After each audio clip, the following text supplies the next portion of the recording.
So how will Washington break the fiscal cliff stalemate? If they do, joining us from Capitol Hill is Representative Maxine Waters, Democrat from California, and soon to be the ranking member of the House Committee on Financial Services. She will be succeeding Representative Barney Frank as the ranking member there as he retires.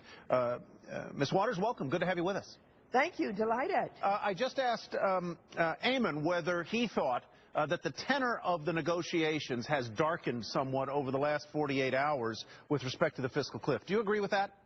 I don't know, but I know that we haven't made any progress. And, you know, from time to time we've heard encouraging words, but then the next day when it's time to report out what happened, nothing has happened.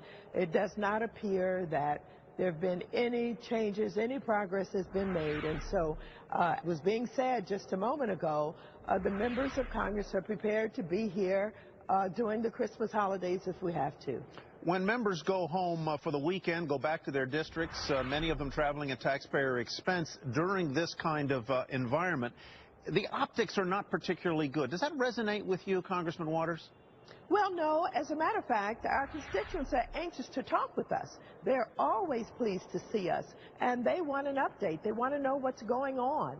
And, of course, they're encouraging us to bring this to a close, to reach some kind of agreement.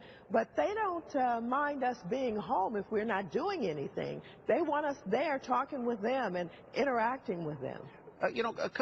Speaker Boehner says, and the people on the GOP side generally say, we have a spending problem, not particularly a revenue problem. I want to get your thoughts on that. And I assume maybe you would say we have both problems in this country. But if that is your point of view, which is the more acute one, the spending issue or the revenue issue? Well, you know, the fact of the matter is, we have to have revenue to run this country.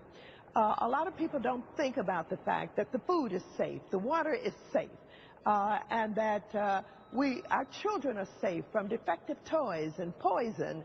All of this costs money. And so we do have to have revenue in order to run this country, and that's what's made it the number one country in the world. Now, I know we have to set priorities, and we have to be careful about how we spend the taxpayers' money, and you start out with fairness, tax fairness. The rich in this country must pay their fair share.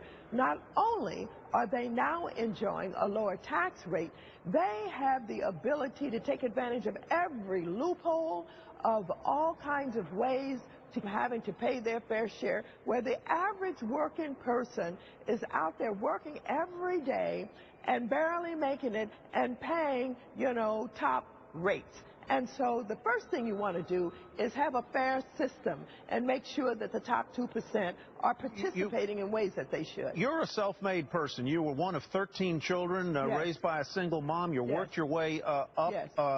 I wonder, though, what you would say, or what kind of cut or reduction in the growth specifically of Medicare you would be willing to sign on to today, if any, given that the growth in health care and Medicare spending is a principal driver of our fiscal situation today? Frankly, I am not willing to support any cuts in Medicare. I am so proud of this country for our ability to make sure that the least of these, our seniors, and people, many of whom worked all of their lives, have decent health care, have primary doctors, have advantage of to the medicines that we have developed in this country.